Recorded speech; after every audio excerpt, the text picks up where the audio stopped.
Bagang pinagdiwang ang Chinese New Year sa ilang bahagi ng bansa. Marami na ring bumabiyahe pauwi sa mga probinsya, lalo't holiday bukas. Saksi si Oscar Oida. Hindi ito airport, kundi isa sa 4 na train station sa Shanghai na pinakamalaki rin sa buong China. Punong-puno ito ng mga umahabol sa biyaheng probinsya para sa Lunar New Year o Chinese New Year sa Sabado.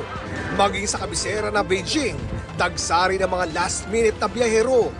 Sa China, 40 days na holiday ang Lunar New Year. At sa panahong yan, ayon sa state media, nasa 9 na bilyong domestic trips ang inaasahan. Long weekend din ang Chinese New Year dito sa Pilipinas.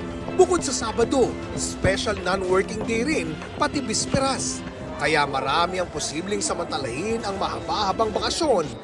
Gaya ng ilang pasaherong dumating sa PITX para lumuwas sa probinsya. Mahirap yung puro na lang trabaho, so nakakapagod din, nakaka-drain siya. So at least may time ka mag-relax.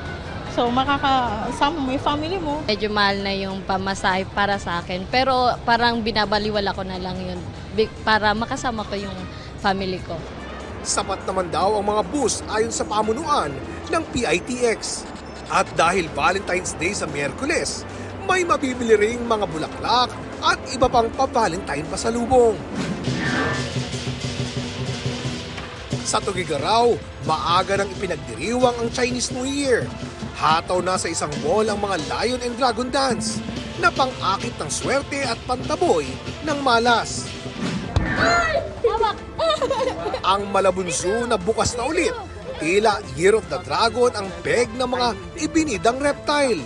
Ang dambuhalang buhaya na si Lolong Tu, ang bayawak na si Bayaw at si Greenie the Iguana. Dragon symbolizes good luck, good health, and strength po. Ibig sabihin yon, yung strength ng dragon, tutulak ang Pilipinas para maging progressive po tayo na yung year 2024 po. Hitik sa paniniwala tungkol sa swerte at malas ang Chinese New Year. Pero payo ng isang feng shui expert. Importante una-una mapagdasalin at gumawa tayo ng mabuti sa kapwa natin. You do more charity pag mababang ang iyong luck cycle para mag-gain ka ng good karma. Para sa GMA Integrated News, Oscar Oida ang inyong saksi. Mga kapuso, sama-sama tayong maging saksi. Mag-subscribe sa GMA Integrated News sa YouTube at para sa mga kapuso abroad, samahan niyo kami sa GMA Pinoy TV at sa www.gmanews.tv.